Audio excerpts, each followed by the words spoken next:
En el video de hoy vamos a hablar sobre otra historia del Gran Diluvio. En la caja de comentarios les vamos a dejar dos links de dos videos que ya hemos grabado para ustedes y que hablan del mismo tema, pero visto desde otros puntos. El Arca de Noé y el Gran Diluvio según los antiguos aztecas.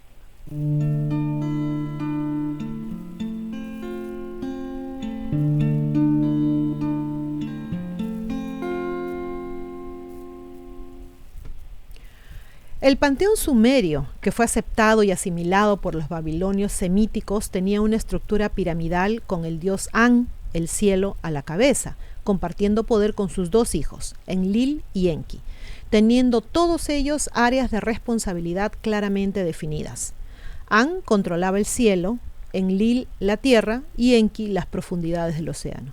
En la práctica, ya sea porque Enlil era el dios de la tierra o porque sus sacerdotes en Nippur eran un grupo social particularmente poderoso, fue Enlil quien otorgó a los soberanos sumerios su poder real. Enki no tuvo nada que ver con la realeza sumeria, por lo que su hijo Marduk fue aislado del proceso de toma de decisiones del cual Enlil estaba a cargo.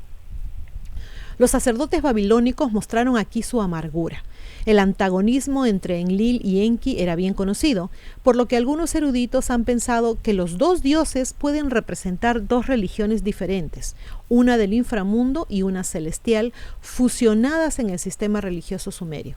En sus escritos, los babilonios enfatizaron la rivalidad entre los dos dioses, favoreciendo naturalmente a Enki, demostrando no tanto la naturaleza despreciable de Enlil, sino ciertamente su falta de sabiduría y su mala voluntad hacia la raza humana.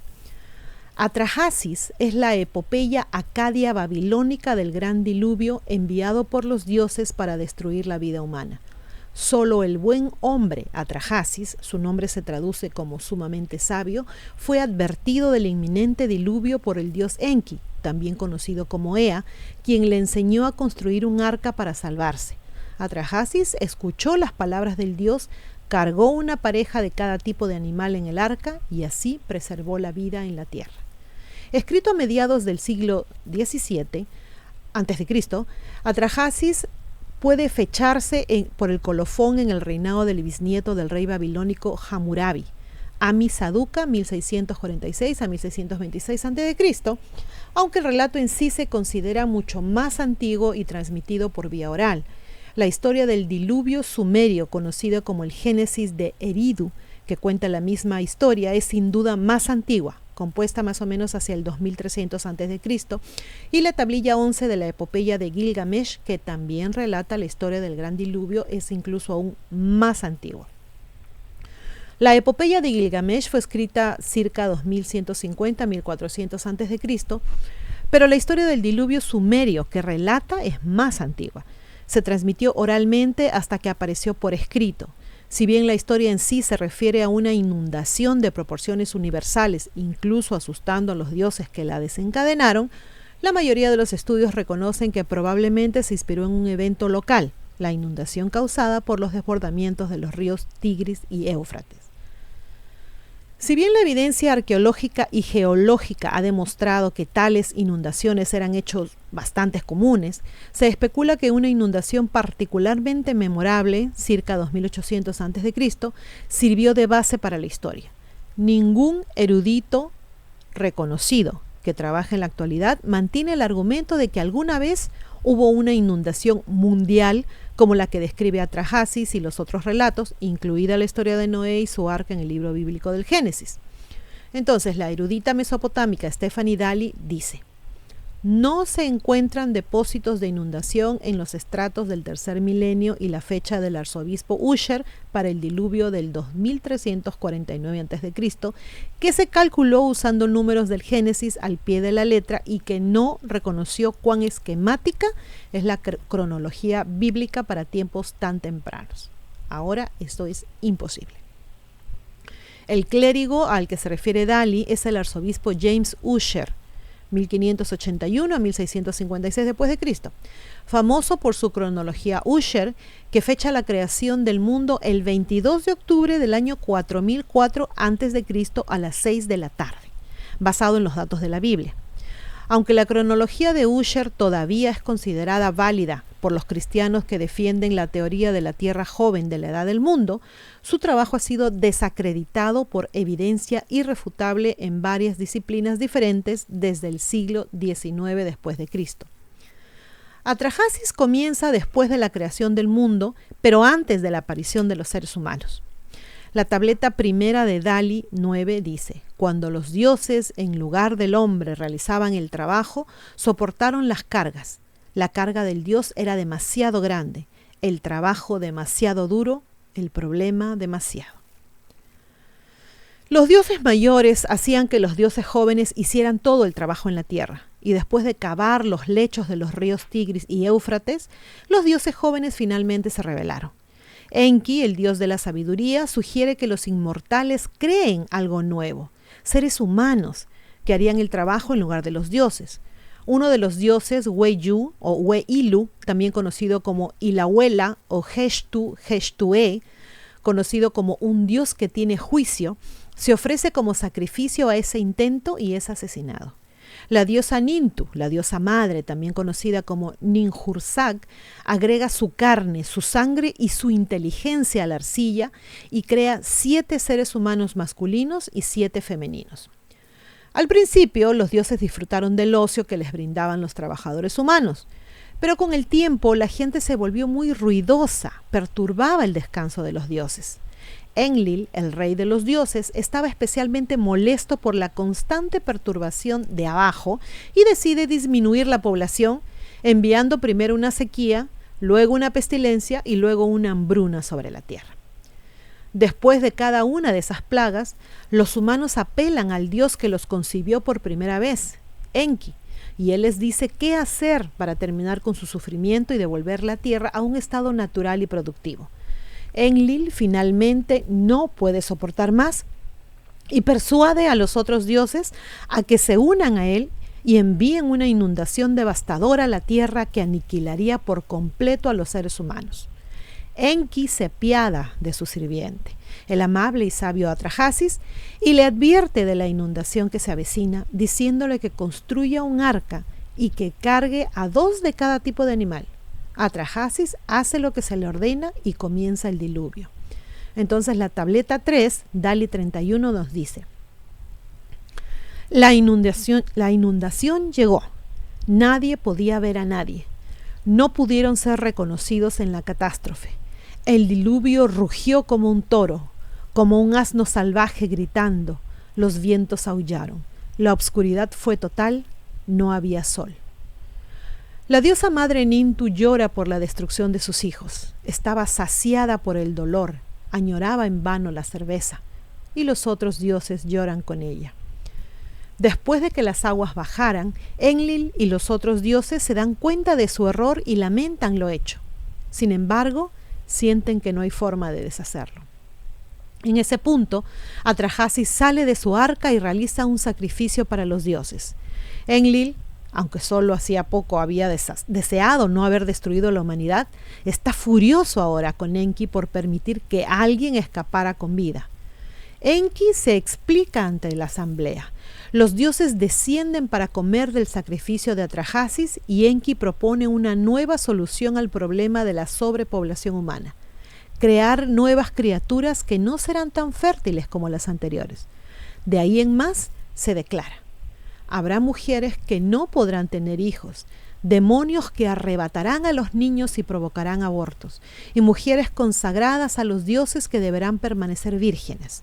El mismo Atrahasis es llevado al paraíso para vivir separado de esos nuevos seres que luego crea Nintu. La epopeya de Gilgamesh vuelve a contar la historia con más o menos los mismos detalles, pero el héroe es Utnapishtim. Él encontró la vida, quien es llevado por los dioses con su esposa y vive para siempre en la tierra al otro lado del mar. La búsqueda de la inmortalidad de Gilgamesh lo lleva finalmente a Utnapishtim, pero su viaje no le sirve de nada, ya que la vida eterna se les es negada a los mortales. La versión sumeria del relato tiene a Siusudra o el lejano como héroe, pero cuenta la misma historia. La historia más conocida del gran diluvio, por supuesto, es del libro bíblico Génesis 6:9, en el que Dios se enfurece por la crueldad de la humanidad y la destruye con un diluvio, a excepción del justo Noé y de su familia.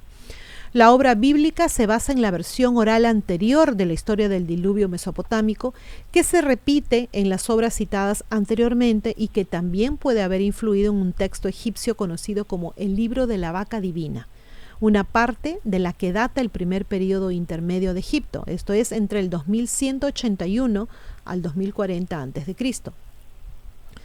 El Libro de la Vaca Divina cuenta cómo, después que el dios Sol Ra hubiera creado a los humanos, estos se rebelan contra él y éste decide destruirlos. Envía a la diosa Hathor como una extensión de sí mismo. Ella es conocida como el Ojo de Ra. ¿Y para qué la envía? Para masacrar a la humanidad. Pero después de haber matado a muchos, se arrepiente de la decisión. Luego tiñe cantidades masivas de cerveza de color rojo para que pareciera sangre y ordena colocarla en el camino de Hathor. Ella bebe la sangre, se duerme y luego se despierta como la diosa amorosa y amiga de la humanidad, como generalmente se le representa. Casi todas las culturas tienen algún tipo de historia del gran diluvio y a menudo se cita como prueba de que debe haber habido algún diluvio catastrófico en algún momento. Sin embargo, no es necesariamente así, ya que es muy posible que una historia popular sobre el diluvio, repetida a lo largo de los siglos, haya inspirado a los narradores de diferentes regiones. Dali nos cuenta: todas esas historias de inundaciones pueden explicarse como derivadas de la original mesopotámica, utilizada en los relatos de viajeros durante más de 2000 años a lo largo de las grandes rutas de caravanas de Asia Occidental, traducida, adornada y adaptada según los gustos locales para darle una miríada de versiones divergentes, algunas de las cuales ya nos han llegado. Atrahasis, como se señaló, no es la versión más antigua de la historia del diluvio de Mesopotamia, y la versión oral anterior casi seguramente influyó en las versiones de otras culturas, incluidas la egipcia y la hebrea. En la versión egipcia, la rebelión de la humanidad y la misericordia de Ra conducen a una relación más estrecha con los dioses, y en la versión bíblica lo mismo sugiere el pacto de Dios con Noé después de que bajaran las aguas del diluvio. En Atrahasis, los dioses permiten que los humanos continúen existiendo con la estipulación de que no vivirán para siempre, ni se les permitirá reproducirse tan abundantemente como antes. El mito de Atrahasis en la literatura siria ha recibido la debida atención, como pueden verse en la bibliografía sobre este tema. Un tema esencial es el significado de la primera línea: cuando los dioses eran hombres, que el editor neoasirio ha interpretado como cuando los dioses eran como hombres, precisamente como han intentado explicar ciertos traductores modernos, evitando el problema del argumento histórico religioso causado por el escritor babilónico. Otro tema se refiere al nombre de Dios que fue asesinado y con cuya sangre fue creada la humanidad, hecha de arcilla, y la sangre de nosotros, el Dios que tiene inteligencia, que permite a los humanos tener etemu, espíritu de vida. Giovanni Pettinato y Wolfram von Soden explican el motivo de la inundación como una rebelión como la de los Igigi, mientras que otros, incluidos William Moran y A.D. Kilmer, lo interpretan literalmente como alboroto. Verónica Afanesieva ha recopilado las diversas interpretaciones. Otro tema es la nueva creación después del diluvio, que prevé la existencia de enfermedades destinadas a evitar la superpoblación de la Tierra. ¿Qué les pareció este video? ¿Les parece entonces que la historia del diluvio es cierta, es repetida, sucedió solo una vez? En fin, como vemos en este relato se encuentra pues en muchas culturas, ¿no? Con algunas pequeñas diferencias, pero al final termina siendo la misma historia. Entonces, ¿realmente sucedió en todas partes de la Tierra? ¿Será que sucedió en diferentes épocas? ¿Será que solo ha sido repetida como un telefonito malogrado? No sé si alguna vez llegaremos a saber, a conocer la verdad de todo lo que sucedió. Esperemos que sí. Pero chicos, que este video les haya gustado, se cuidan mucho, se portan bien y como siempre, a pensar bonito. Chau.